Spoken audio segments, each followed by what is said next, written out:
lots of businesses. Most of the time, we don't have that microeconomic capacity to say this is the amount of naira that has been destroyed.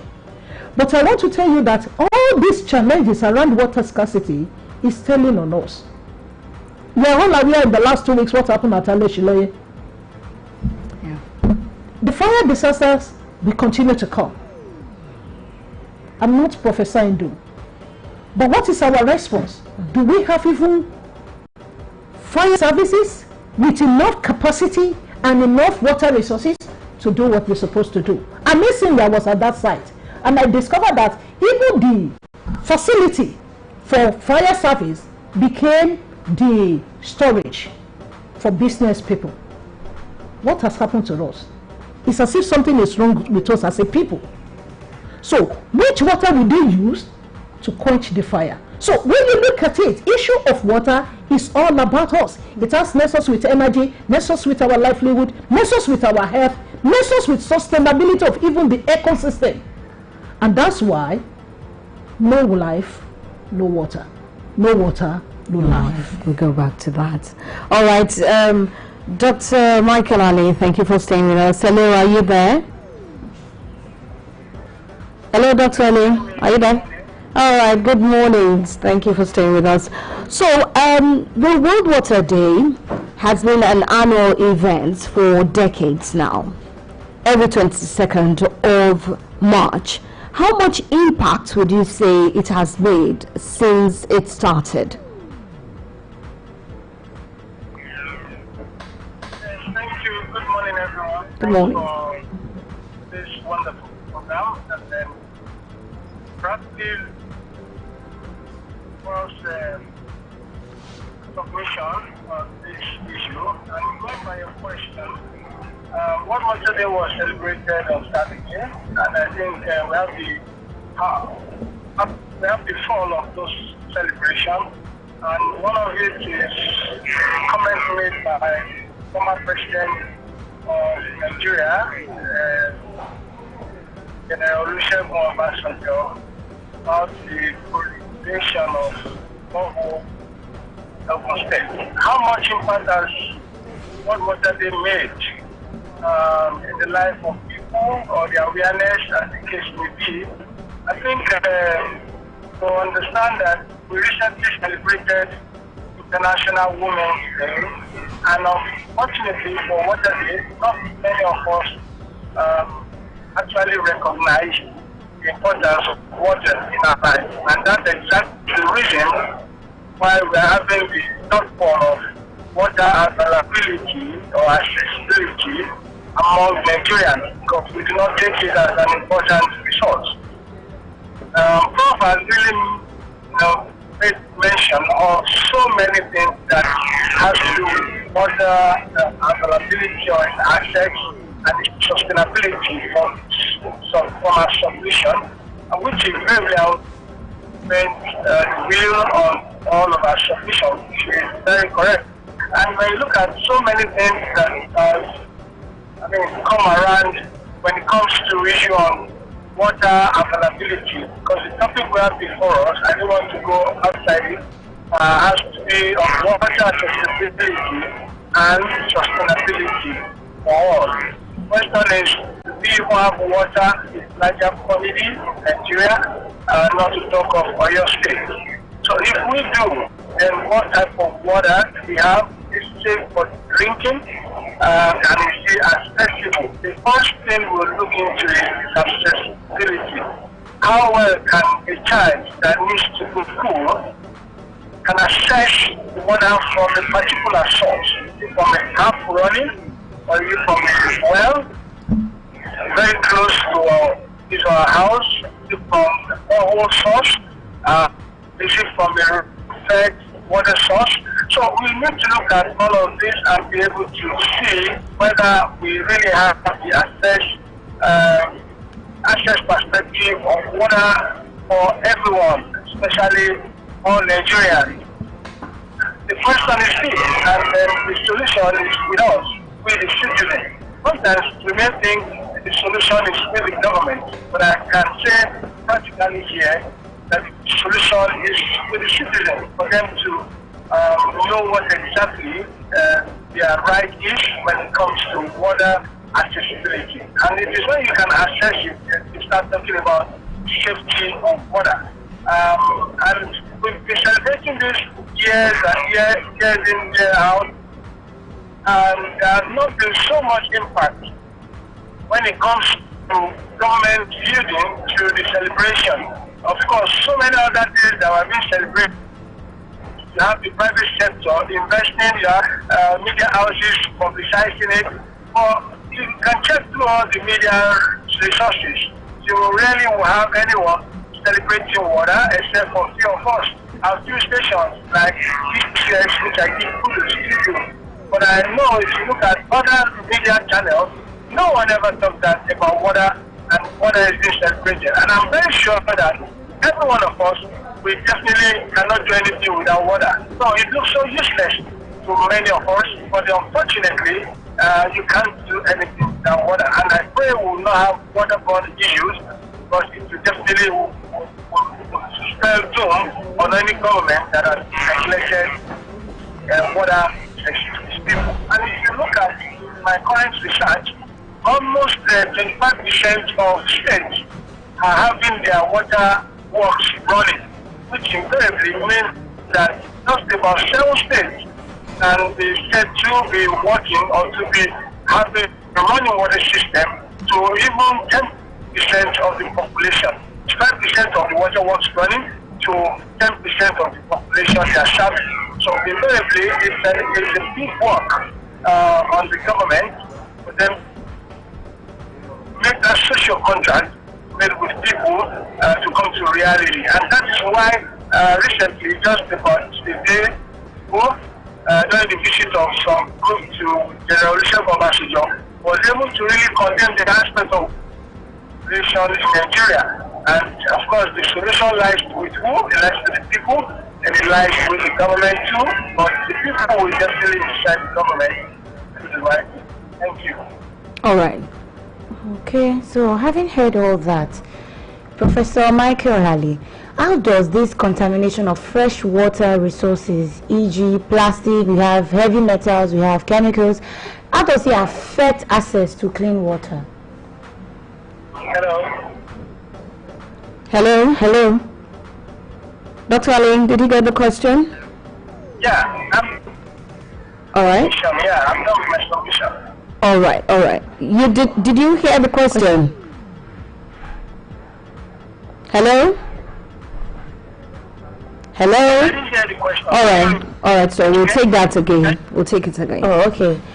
The question, like how you've explained further, it brings me to this question. How does contamination of fresh water resources, let's say maybe plastic, or those heavy metals, the chemicals, how do they affect access to clean water?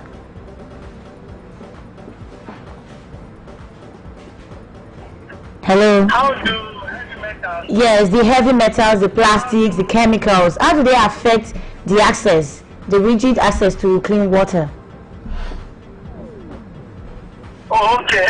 Well, there are two separate things, and I think the question actually would not have bearing with the topic we have before us. Whereas the question is more of a physical-chemical characteristic of water, which means that water is H2O, that is hydrogen molecule, 2 hydrogen molecule, and 1 oxygen molecule. Then, if you have any other metals associated with those molecules, like other metals, then meaning that even if the water is accessible, it is not drinkable and it is not usable. So we can have those kind of water at home.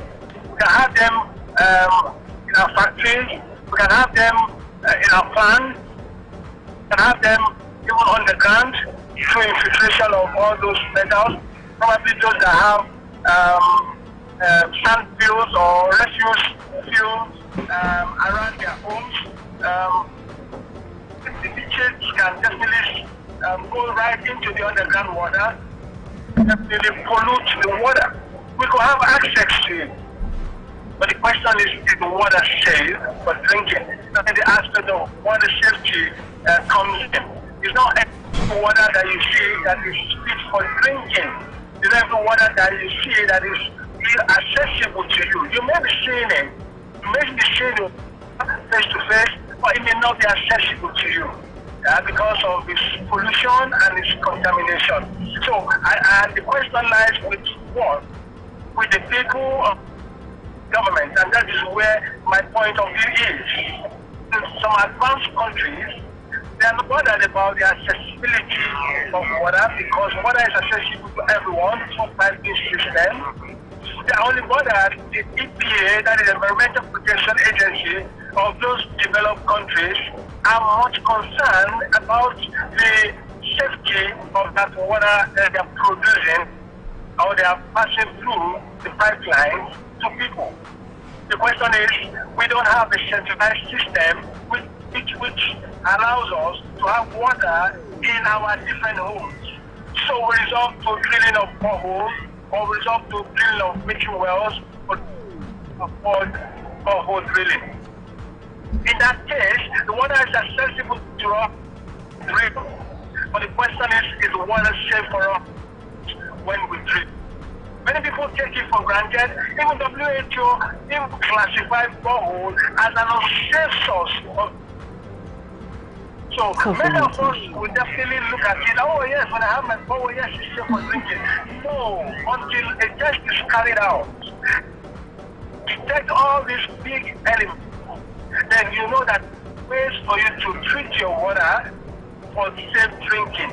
So it is advisable that even if the water is accessible to you, do not take it, do not drink it until you are so sure that yes, all these heavy metals which are cancerous in nature are not present in the water. Mind you, there are other elements, there are other minerals that we need in our water, like potassium, like calcium, and all of the other ones that are very, very good in our body system. They have the healing perspective to strengthen our bone, to strengthen our heart, to help in our kidney and other things. But there are so many other ones that are noxious. They are very, very wicked to our body and they are cancerous. So invariably, that is where the aspect of water testing comes in. Test your water before you drink. Do you really trust the source? Because many of us, we take water and you have so many cases of cancer coming up with spoon and we don't know what the cause is. The question is, do we trust the water source that we're drinking?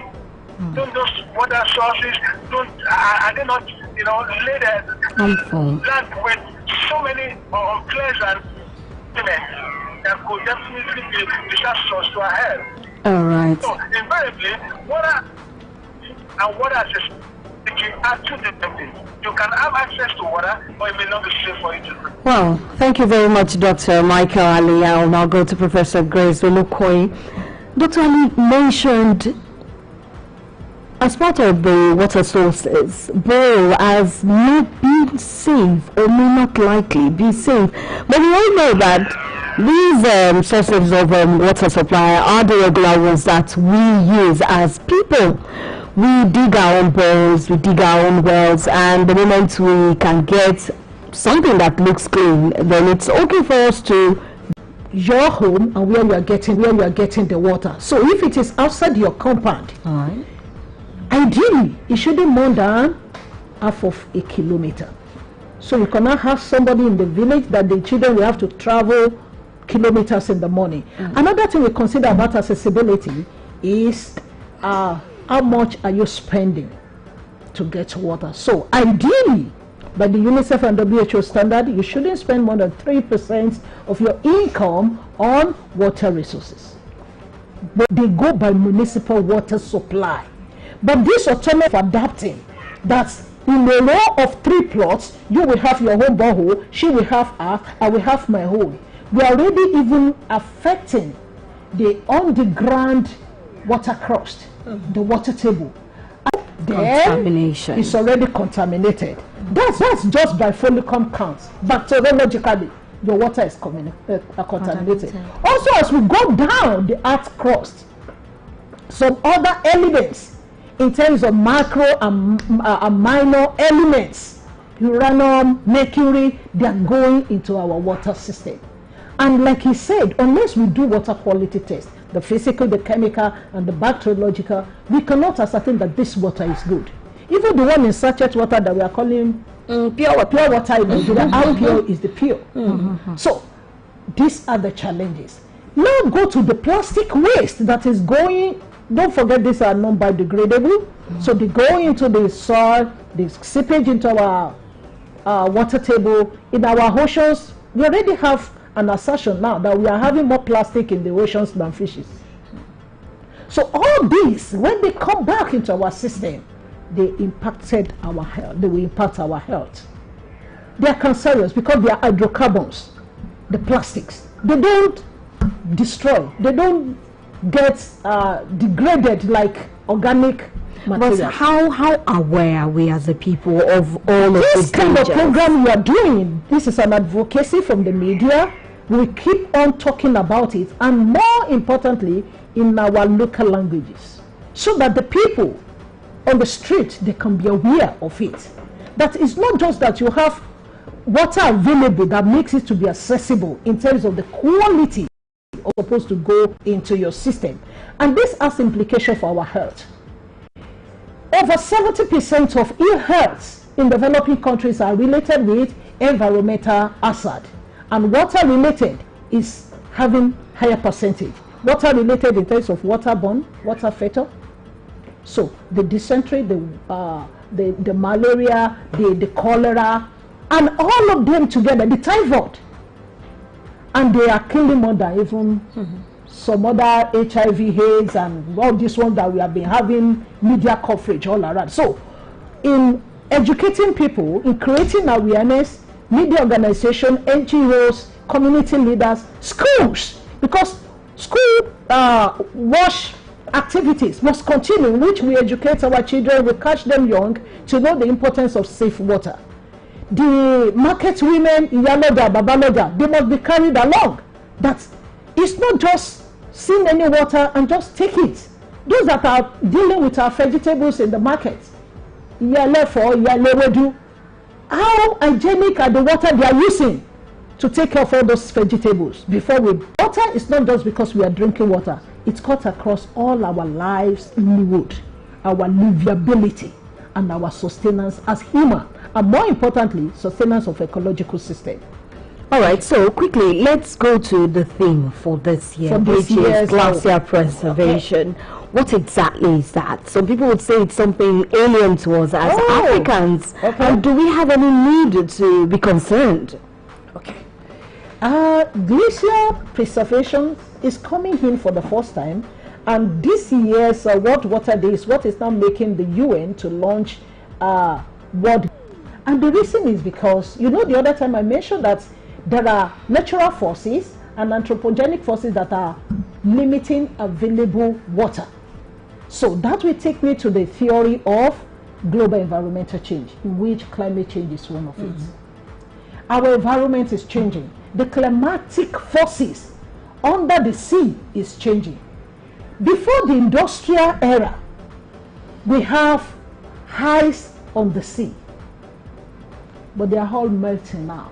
And as they are melting, we are having more volume of water, and so we are having sea level rise every year.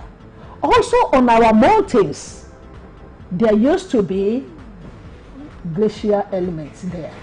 The last time I had the opportunity to go to between Kenya and Tanzania, so I think deliberately the pilots moved us closer to Kilimanjaro, and what I was taught in my geography was not what I saw. In my geography, I was told that on Mount Kilimanjaro, you will see iceberg. There's nothing like that then. Oh. It's disappearing and it's almost gone. And if you are not familiar with that, just go to our lake chart and you can see the amount of water that have disappeared and the little that we now have. So as a result of this, scientists, intergovernmental panel organizations, they are looking at it that how can we preserve this natural resource called glacier? Because God has created it for a purpose. And because now we are now having amount of solar radiation,